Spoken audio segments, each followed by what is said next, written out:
Shalom, shalom, shalom, bien-aimés dans le Seigneur. Nous vous saluons dans le nom précieux et glorieux de notre Seigneur. Nous sommes lundi et comme tous les lundis, c'est votre émission Louant l'Éternel, une émission qui vous est présentée par votre bien-aimé, le pasteur Philippe Mukenge. Une émission qui nous permet de pouvoir réellement parler de la parole du Seigneur au travers les cantiques. Que l'Éternel, Dieu Tout-Puissant, l'Éternel des armées, qu'il vous soit favorable, qu'il puisse réellement répandre sa grâce et sa miséricorde dans la vie de tout un chacun de nous. Que la main de l'Éternel soit une main de bénédiction, une main qui soutient, une main qui assiste, une main qui apporte réellement des solutions, une main qui apporte des réponses, le secours, la délivrance, la guérison, la paix, la prospérité, le bonheur, la réussite et la victoire dans la vie de chacun de nous, dans le nom puissant et glorieux de notre Seigneur Jésus. Que Dieu vous soit très favorable, que l'Éternel vous bénisse, que l'Éternel puisse vous accorder toutes les bonnes choses. Voilà, bien-aimés dans le Seigneur, c'est votre pasteur, le pasteur Philippe Mukenge, pour votre émission Louons l'Éternel. Et comme nous le savons, nous mettons un cantique et après le cantique, nous allons pouvoir réellement écouter la parole du Seigneur au travers le thème que nous avons choisi, au travers réellement une partie du cantique ou du cantique que nous avons réellement pu être édifiés. Nous allons partager la parole du Seigneur. Voilà, nous sommes dans la joie, nous sommes dans la paix et nous sommes réellement reconnaissants envers le Créateur du ciel et de la terre, lui qui nous donne ce temps, lui qui nous donne ce moment, lui qui nous permet de pouvoir réellement communier autour de sa parole. Nous vous disons un grand merci, vous tous qui êtes présents réellement pour pouvoir suivre l'émission, pour pouvoir réellement soutenir l'œuvre de Dieu. Que l'Éternel vous soit très favorable, que l'Éternel vous bénisse, que l'Éternel puisse vous accorder toutes les bonnes choses. Salutations à notre sœur Véro, que le Seigneur vous bénisse. Nous saluons, n'est-ce pas, la sœur Bibiche, que Dieu vous bénisse. Nous saluons le bien-aimé Ghislain, que l'Éternel vous soit très favorable. Salutations à la sœur Francine. Nous saluons la sœur Liliane. Nous saluons réellement la sœur Aurélie. Nous saluons la sœur Pélagie. Nous saluons notre sœur Corinne, que le Seigneur vous soit très favorable. Salutations à notre bien-aimé Victor, que Dieu puisse vous être très favorable. Nous saluons la sœur Cathy, la sœur Bia, nous saluons la sœur Sylvie, la sœur Nyota, la sœur Florence, le bien-aimé Todd, nous saluons le bien-aimé Jean-Didier, Jean-Marie, le bien-aimé Gabin, que le Seigneur vous soit très favorable. Nous saluons le bien-aimé Peter, la sœur José, que le Seigneur se souvienne de chacun de vous. Voilà, vous êtes nombreux, tous ceux qui vont nous suivre au travers réellement notre chaîne YouTube. Que Dieu vous soit très favorable, que Dieu vous bénisse. Et nous bénissons le chantre de l'Éternel, Emmanuel, qu'il soit réellement béni, lui qui nous a gratifié de ce cantique, comme les aigles. Donc c'est une traduction directement de son titre, et nous allons pouvoir réellement parler, n'est-ce pas, autour du cantique de notre bien-aimé Emmanuel Boulamo, donc que Dieu vous soit très favorable. Écoutons le cantique comme cela en est l'habitude et nous allons revenir dans notre studio virtuel. Que Dieu vous bénisse.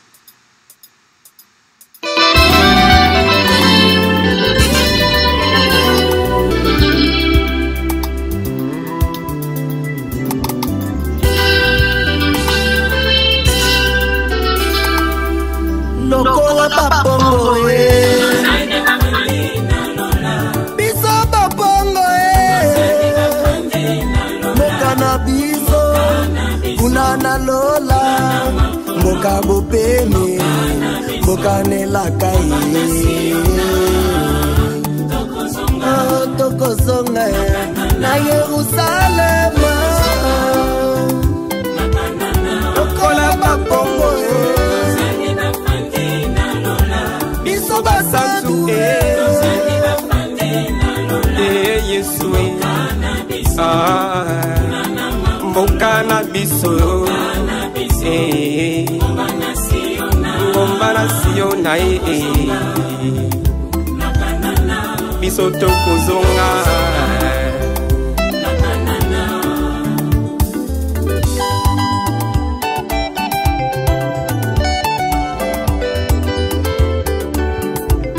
Abraham azalaki na bokitani mibale moko ya likolo minzoto na lola mosusu ya se bazelo pembeni na mai bakitani ya se bakotia elikya na bango na bozu ya mokili oyo lobi ekobeba kasi bafandi ya likolo bakotia elikya na bango na liloba na Nzambe oyo ekoumela seko yango nde komema biso tozonga na Kanana biso basantu biso basantu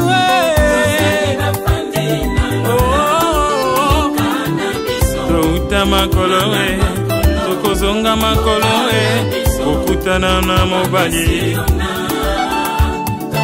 nazonga na Eden kozonga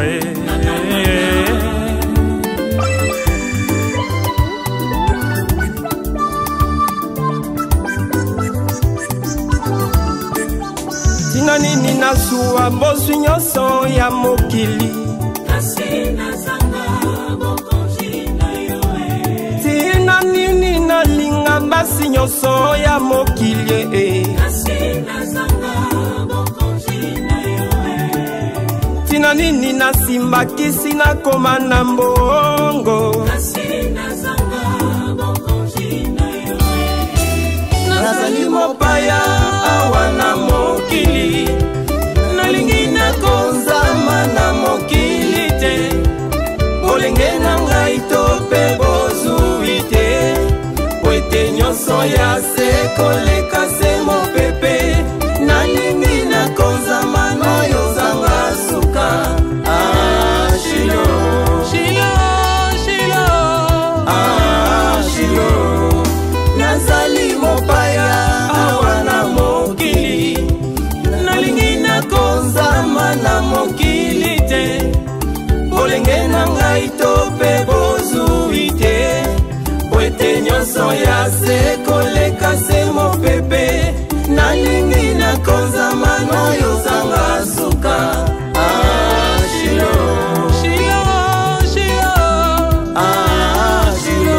tozali biso balongi bafandi na lola tokozonga ngomba na Siona okutana na mobali mokolo na suka kelelo ekobeta bato mabe bakotikala na mabele kasi basantu bakozwa mapapu pe bakomata na makolo lokola bapongo okutana na mobali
Voilà, bien-aimés dans le Seigneur, nous revenons dans notre studio virtuel.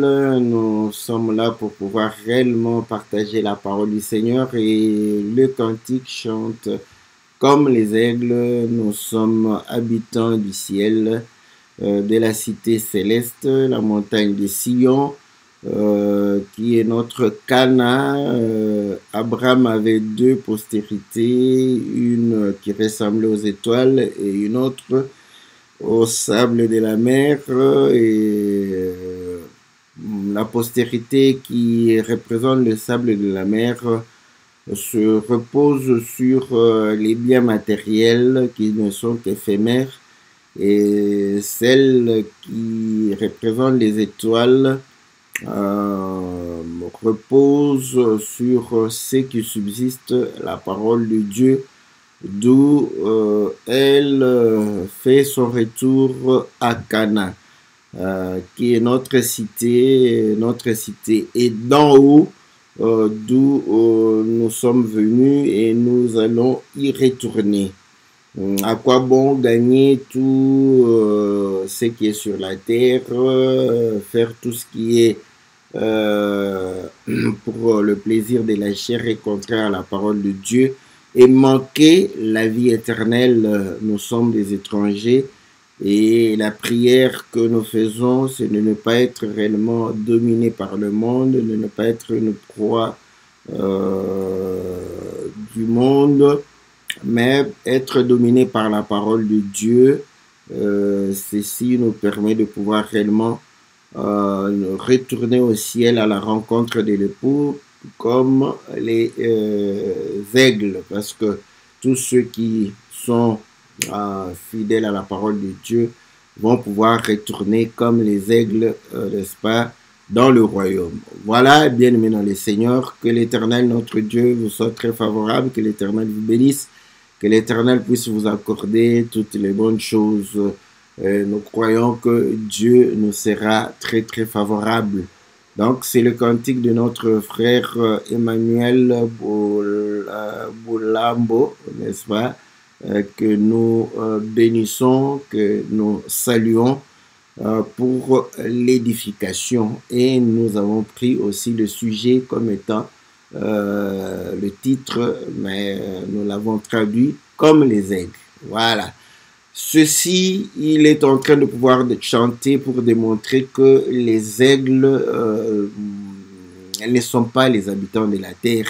Et franchement, l'aigle, on l'aperçoit très souvent dans les airs, mais vous allez comprendre que les Écritures démontrent qu'il plonge, fonce sur sa proie, et généralement on sait que la proie se trouve sur la terre. Donc c'est pendant ce temps-là on peut percevoir l'aigle sur la terre. Nous allons lire les Écritures qui vont nous permettre de pouvoir réellement partager la parole du Seigneur et qui vont nous permettre de pouvoir réellement élever le nom de notre Seigneur Jésus. Nous lisons dans le livre de Job, n'est-ce pas? C'est là où il y a quand même une partie de l'Écriture qui parle de l'aigle. Nous sommes au verset chapitre 39, au verset 30. Est-ce par ton ordre que l'aigle s'élève et qu'il place son nid sur les hauteurs? C'est dans les rochers qu'il habite. Il a sa demeure sur la cime des rochers, sur le sommet des monts. De là, il épie sa proie, il plonge au loin les regards, ses petits boivent le sang, et là où sont des cadavres, l'aigle se retrouve. Voilà. Donc, l'Écriture démontre clairement que l'aigle monte dans les hauteurs. Il est réellement dans les demeures des sommets des montagnes, et on dit que de là il épie sa proie. Donc la proie se retrouve au bas de la montagne, dans des vallée, n'est-ce pas? Et généralement, il va pouvoir foncer, n'est-ce pas, sur la proie. Voilà, donc lisons une écriture qui va nous donner cette image-là. Nous sommes dans Job 9 au verset 26. Job 9, verset 26, ils lisent, je commence au verset 29, « Mes jours sont plus rapides qu'un courrier, ils fuient sans avoir vu le bonheur, ils passent comme les navires de jonque, comme l'aigle qui fond sur sa proie. » Voilà. Donc, on comprend que l'aigle qui monte dans les hauteurs, qui établit son nid dans les sommets de la montagne, là où est sa demeure, il va pouvoir épier la proie qui est dans les bas, n'est-ce pas, au sol, n'est-ce pas? Et là, il va fondre sur sa proie. Et Job démontre que c'est à une grande vitesse qu'il va fondre, n'est-ce pas, sur la proie afin de pouvoir l'attraper. Donc, on comprend qu'une fois qu'il attrape la proie, il va pouvoir réellement remonter, n'est-ce pas, parce que ces petits sont, n'est-ce pas, dans les hauteurs. Il place le nid, n'est-ce pas, dans les hauteurs de la montagne, et c'est là où ces petits boivent le sang. Et une autre écriture qui vient, il dit, là où se trouvent les cadavres, c'est là où se trouve l'aigle. Bon, je ne veux pas faire le docteur ou le prophète, parce que je crois que dans Matthieu, on dit que là où se trouve le cadavre, se rassemblent les aigles. Ici, on dit là où se trouvent des cadavres, se trouve l'aigle. Donc, les prophètes vont vous dire que vous voyez plusieurs cadavres, un seul aigle, de l'autre côté, un seul cadavre, plusieurs aigles. C'est important, hein? C'est important. Vous voyez, donc plusieurs aigles autour d'un cadavre. Donc là, on comprend que le seul cadavre, c'est le cadavre du Seigneur. Et lorsque c'est plusieurs cadavres, donc vous allez comprendre que comme l'aigle descend sur sa proie, donc ça peut parler aussi du fait que le Seigneur va revenir et va pouvoir réellement paître, n'est-ce pas, les nations avec une verge de fer pour pouvoir réellement anéantir, n'est-ce pas, les hommes qui sont élevés et qui se sont détournés de la voie du Seigneur, les incrédules, et pouvoir réellement pouvoir frapper tous ceux qui ont désobéi à la parole du Seigneur. Voilà. Donc, ceci, il le lit pour démontrer que déjà, en parlant ici, en lisant les Écritures, nous comprenons que l'aigle, c'est un oiseau qui reste rarement, n'est-ce pas, au bas de la montagne, dans la vallée. Donc, il est tout le temps, n'est-ce pas, dans les hauteurs, dans les airs. Vous voyez, même quand il s'envole, n'est-ce pas, il y a beaucoup d'écritures comme ça, donc vers les cieux. Ceci nous permet de comprendre que si nous avons cette nature, parce que Matthieu, quand il dit que là où s'assemble, là où se trouve le cadavre, s'assembleront les aigles, nous nous identifions, n'est-ce pas, pour démontrer que nous sommes des aigles. Donc nous avons cette nature. Et ayant cette nature, nous comprenons que nous devons désirer prendre l'envol. Voilà. Parce que il est rarement sur le bas de la montagne, dans la vallée, pour pouvoir réellement se promener, tout ça. Et même lorsqu'il cherche sa proie, c'est dans les hauteurs. Il reste dans les hauteurs pour pouvoir chercher sa proie. Et c'est ce qui fait l'avantage même de l'aigle, d'être dans les hauteurs, parce que la proie ne le voit pas et il fonce par surprise et d'un vol rapide. Donc, on comprend que l'aigle est rapide. Et pour être rapide, il faut être souple. Voilà. Je vais chercher une écriture, n'est-ce pas, pour parler de cet aspect. C'est dans le livre de Samuel, n'est-ce pas? Je crois 2 Samuel, si je ne me trompe pas. Voilà, le livre de 2 Samuel, on dit au chapitre 1, c'est le cantique funèbre que David composa sur Saoul et sur Jonathan, son fils. Et il va pouvoir dire ceci, ce qui m'intéresse, je vais pouvoir lire dans quel verset, voilà. Je commence au verset 23. Saoul et Jonathan, n'est-ce pas, aimables et chéris pendant leur vie, n'ont point été séparés dans leur mort. Ils étaient plus légers que les aigles et ils étaient plus forts que le lion. Donc vous allez comprendre que le lion, c'est la force et quand vous regardez le lion, il pèse. Voilà, la puissance. Voilà, quand quelqu'un est costaud, vous allez comprendre qu'il aura plus de force. Mais il démontre que étant costaud, étant puissant, donc il faut avoir la rapidité. Or, la rapidité, ça te demande d'être léger. Et ici, nous comprenons que l'aigle, il est léger et rapide. Voilà.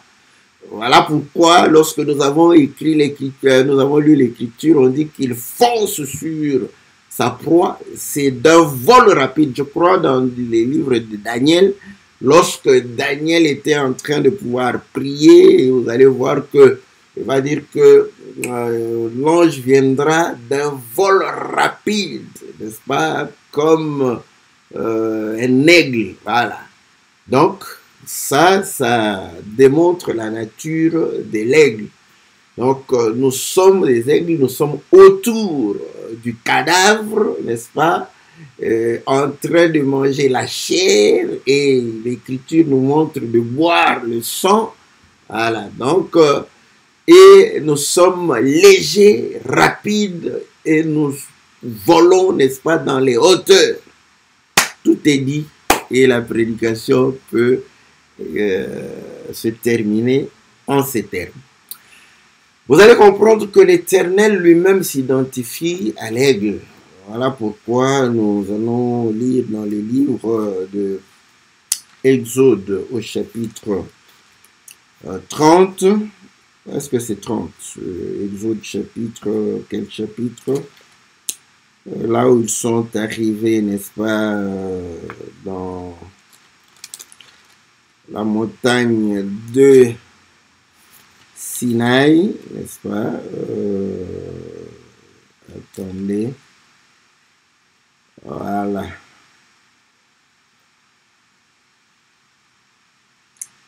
Exode, chapitre. Attendez que je le vois dehors.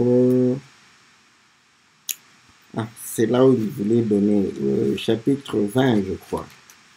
Là où il voulait donner, n'est-ce pas, les 10 commandements, ok, c'est chapitre 19. Exode chapitre 19, au verset 1, le 3e mois après leur sortie du pays d'Égypte, les enfants d'Israël arrivèrent ce jour-là au désert de Sinaï. Étant partis des Réphidim, ils arrivèrent au désert de Sinaï et ils campèrent dans le désert. Israël campa là vis-à-vis de la montagne. Moïse monta vers Dieu et l'Éternel l'appela du haut de la montagne en disant: tu parleras ainsi de la maison de Jacob. Tu diras aux enfants d'Israël: vous avez vu ce que j'ai fait à l'Égypte, comment je vous ai porté sur des ailes d'aigle et amené vers moi. Donc, vous voyez, l'Éternel s'identifie à l'aigle. Et il dit: vous avez vu ce que j'ai fait n'est-ce pas, en Égypte. Qu'est-ce qu'il a fait en Égypte? Nous savons qu'en Égypte, il a frappé, n'est-ce pas, des fléaux. Mais le fléau qui sera le fléau le plus fatal, ça sera, n'est-ce pas, lorsque l'Éternel va pouvoir frapper tous les premiers-nés, n'est-ce pas, de l'Égypte. Or, lorsque l'Éternel frappe tous les premiers-nés de l'Égypte, c'est à ce moment-là que l'agneau est immolé. Nous retournons dans Job, il dit que l'aigle est dans les hauteurs. Sa demeure est dans les sommets de la montagne. Il épie sa proie, n'est-ce pas, du haut de la montagne. Et il descend d'un vol rapide pour pouvoir réellement déchirer sa proie. Et nous comprenons que lorsque l'Écriture dit dans Matthieu que là où se trouve le cadavre, c'est là où s'assembleront les aigles. Quand nous regardons, n'est-ce pas, où étaient les cadavres en Égypte, c'était dans les maisons, n'est-ce pas, des fils d'Israël. Ils ont été autour de l'agneau. Ah, donc là, on comprend que la proie, c'est vrai que ça peut être l'Égypte, mais maintenant nous regardons pour pouvoir correspondre, n'est-ce pas, avec Matthieu, n'est-ce pas, Matthieu 24, où on dit que là où s'assemble, se trouve le cadavre, s'assembleront les aigles. Donc, vous allez comprendre que le cadavre, c'est l'agneau. Et les enfants d'Israël étaient autour de l'agneau. Voilà. Donc, le Seigneur, n'est-ce pas, est descendu, n'est-ce pas, comme l'aigle. Et il dit, quand nous regardons du côté de l'Égypte, nous voyons qu'il a frappé tous les premiers-nés de l'Égypte. Ah, voilà. Donc, il y a eu, n'est-ce pas, tous les premiers-nés qui ont été frappés, n'est-ce pas, en Égypte. Et là, il n'y avait pas qu'un seul cadavre. Parce que c'était le premier-né, n'est-ce pas, humain, et le premier-né des bétails, de tout ce qui... Donc, dans une même maison, il y avait plusieurs cadavres. Mais dans la maison des enfants d'Israël, il n'y avait qu'un seul cadavre, qui était l'agneau, et ils étaient autour de l'agneau pour pouvoir manger l'agneau. Donc, Dieu prend cette nature, mais Dieu, le Seigneur dit, quand vous priez, dites que notre Père qui est aux cieux, notre Père qui est aux cieux. Donc, il habite, n'est-ce pas, dans les cieux. Et David dit que le ciel est son trône. Donc, c'est un habitant du ciel. Donc, les aigles, ce sont les habitants du ciel. Et nous comprenons que nous devons montrer que nous sommes les habitants du ciel. Voilà pourquoi l'aigle met son nid, n'est-ce pas, dans les hauteurs, n'est-ce pas, de la montagne. Et cette montagne est prise aussi comme un arbre, parce qu'on dit la cime. Quand on parle de la cime, c'est plus l'arbre. Et nous comprenons que l'oiseau, quand il met le nid au sommet de l'arbre, n'est-ce pas, c'est aussi cette image du nid, n'est-ce pas, au sommet de la montagne. Or, nous comprenons que c'est là où se trouvent les petits, n'est-ce pas? C'est là où nous croyons. Et l'Écriture dit que le royaume des cieux est comme, n'est-ce pas, un grain de sénévé que on plante, qui devient un arbre, et les oiseaux du ciel viennent placer leur nid. Voilà. Donc, nos nids sont dans le royaume. Le royaume, c'est ça. Même le ciel, c'est ça, les cieux. Et nous sommes dans le royaume. Être dans le royaume, c'est avoir la bonne parole. Voilà pourquoi un jour, je crois, il y avait, on a posé au Seigneur une question et le Seigneur va répondre par une question. Et le monsieur qui était à côté va pouvoir donner une bonne réponse et le Seigneur lui dit, ah, tu n'es pas loin du royaume. Parce que tu as donné une réponse sans comprendre, tu es près du royaume.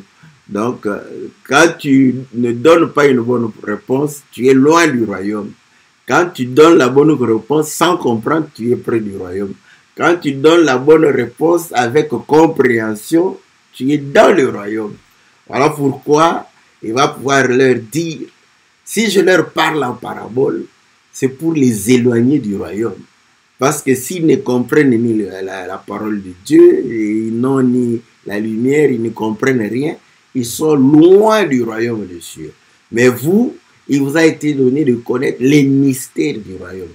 Quand nous connaissons les mystères du royaume, nous visitons le royaume parce que nous connaissons les réalités du royaume. Nous entrons dans le royaume. Et étant dans le royaume, nous devons être dignes du royaume.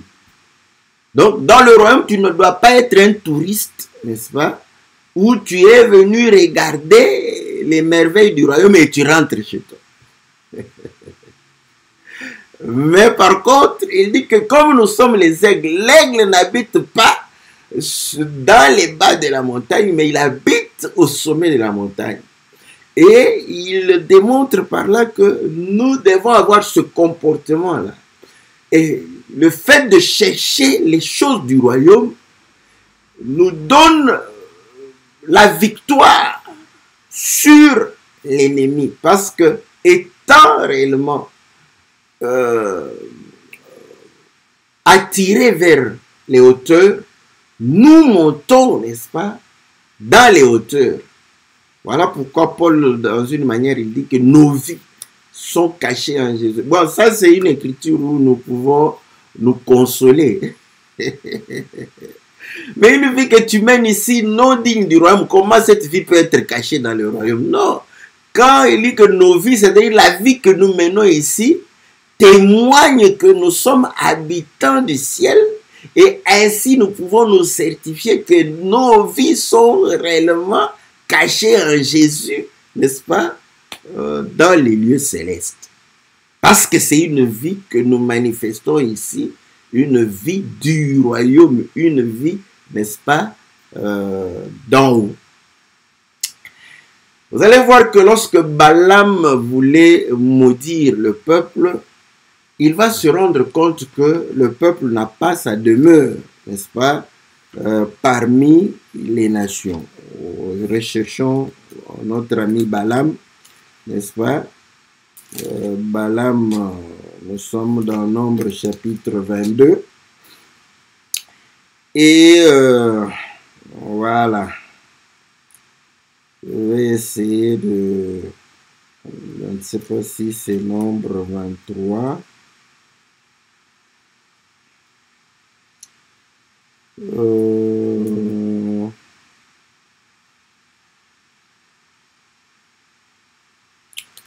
Voilà. Ah là, je vais chercher l'écriture assez longtemps. Attendez. Voilà. Nombre 23. Il dit ceci, au verset 8. Comment maudirais-je celui que Dieu n'a point maudit? Comment serais-je irrité contre l'Éternel quand l'Éternel n'est point irrité? Je le vois du sommet, n'est-ce pas, des rochers. Je le contemple du haut des collines. C'est un peuple qui a sa demeure à part et qui ne fait point partie des nations, qui peut compter la poussière de Jacob et dire le nombre du quart d'Israël, que je meurs de la mort des justes et que ma fin soit semblable à la leur. Vous voyez? Pendant que il les regarde, n'est-ce pas? Vous voyez, il dit qu'il les contemple, c'est le regard. Il les regarde comme ça, mais ils n'ont pas de demeure parmi les nations. Où était la demeure? Leur demeure était, n'est-ce pas, dans le lieu élevé. Et ça, c'est ce que nous disons, que lorsque tu vis les choses du royaume, tu accomplis la volonté du royaume. Balaam était un sorcier. Il ne va pas te voir. Parce qu'ils vont te regarder parmi les terriens, les terrestres. Ils ne vont pas te voir. Ils vont te chercher. Il est où? Il est où? Parce qu'il est... Voilà. Et tu vas dire, Romain, bon, je vais te lire encore une autre écriture. Le témoignage de Dieu est vrai, n'est-ce pas? Dans le livre d'Apocalypse au chapitre 12. Apocalypse chapitre 12. La Bible dit ceci. Je commence au verset 9. Il fut précipité le grand dragon, le serpent ancien, appelé le diable et Satan, celui qui séduit toute la terre. Il fut précipité sur la terre et ses anges furent précipités avec lui. Et j'ai entendu dans le ciel une voix forte qui disait, maintenant le salut est arrivé et la puissance et le règne de notre Dieu et l'autorité de son Christ, car il a été précipité l'accusateur de nos frères, celui qui les accusait devant notre Dieu jour et nuit. Ils l'ont vécu à cause du son de la nuit, à cause de la parole de leur témoignage. Ils n'ont pas aimé leur vie jusqu'à craindre la mort. C'est pourquoi réjouissez-vous, cieux, et vous qui habitez dans les cieux. Malheur à la terre et à la mer, car le diable est descendu vers vous, animé d'une grande colère, sachant qu'il a peu de temps. Voilà. On dit, les habitants du ciel, bon, tu vas penser aux anges, mais je te dis que il y a des habitants du ciel qui marchent sur la terre. Ils sont habitants du ciel. Voilà pourquoi il dit, voilà, eux, ils se réjouissent. Pourquoi le diable ne va pas les trouver? Parce qu'il vient chercher ceux qui sont sur la terre. Donc, quand nous vivons la parole de Dieu, quand nous aimons les choses de Dieu, quand nous sommes dans les hauteurs, nous avons déjà la victoire sur nos ennemis. Voilà pourquoi la force de l'aigle, c'est le fait de pouvoir chasser tout en étant dans les hauteurs.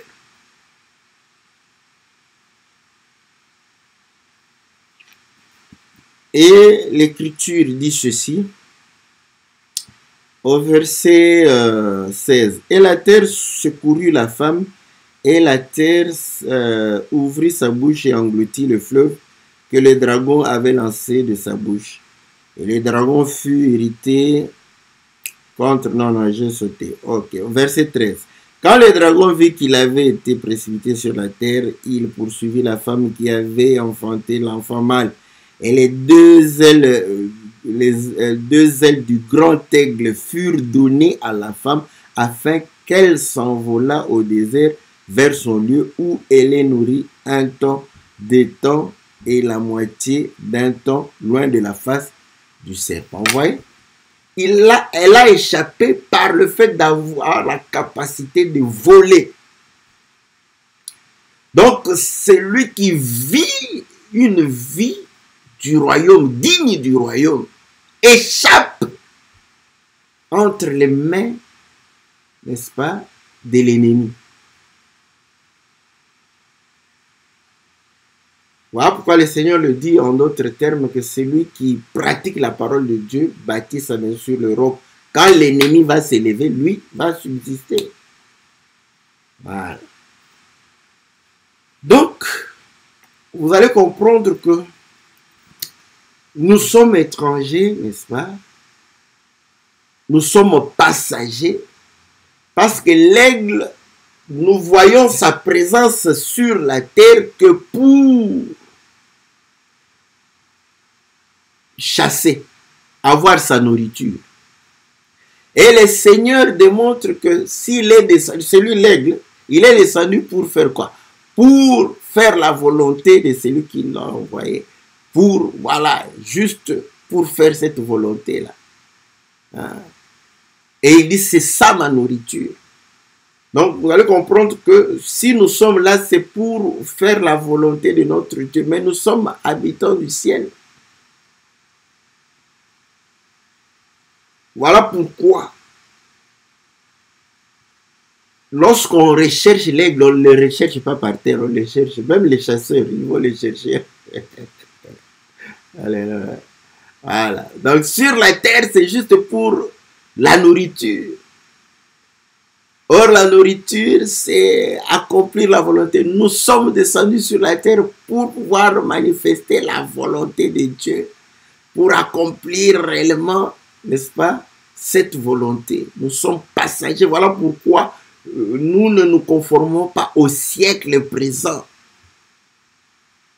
Parce que nous sommes, n'est-ce pas, les aigles, et nous sommes légers et rapides. Voilà pourquoi l'Écriture dit que toute écriture est inspirée, n'est-ce pas, pour corriger, pour instruire, pour enseigner, pour encourager, afin que nous soyons prompts, nous soyons rapides, nous soyons comme des aigles pour accomplir la parole de Dieu. Léger et rapide, à pouvoir voler.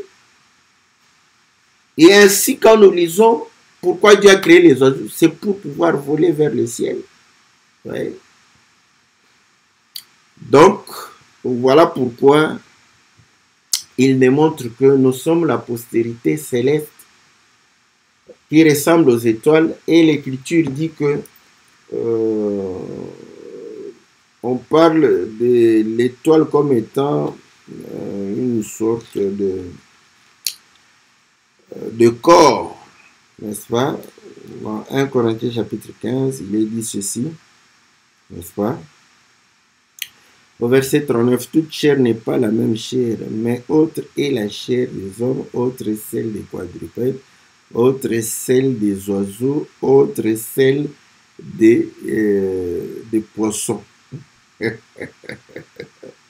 Donc, les chairs, c'est différent. Ouais, les chairs des oiseaux, c'est différent des chairs de quadrupèdes. Ceux-là ont des difficultés de pouvoir s'envoler avec leur chair. Mais les oiseaux, vous voyez, nous sommes dans la chair. Voilà, c'est pourquoi on dit que tu es encore dans la chair. Tes amis sont dans la chair, mais vos chairs, c'est différent. Parce que, écoutez, il y a aussi des corps célestes et des corps terrestres. Mais autre est l'éclat des corps célestes, autre est celle des corps terrestres. Ainsi l'éclat du soleil, autre l'éclat de la lune, autre l'éclat des étoiles. Donc vous voyez que les étoiles sont des corps célestes. Or, la postérité qui ressemble aux étoiles, c'est que donc nous manifestons déjà, n'est-ce pas? Nous reflétons déjà cette lumière.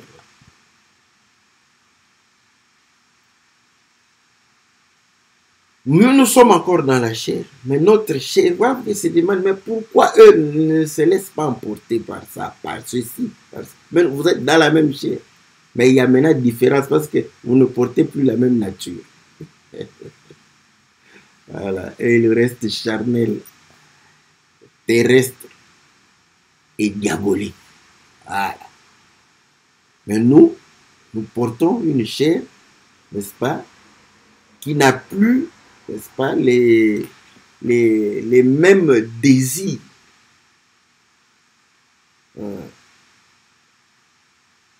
Que leur chair. Parce que nous voulons ressembler. Voilà. Nous formons un même corps avec le Seigneur. Voilà. C'est par le corps. Le corps, un même corps avec le Seigneur. Une même chair avec le Seigneur. C'est pas la même chair.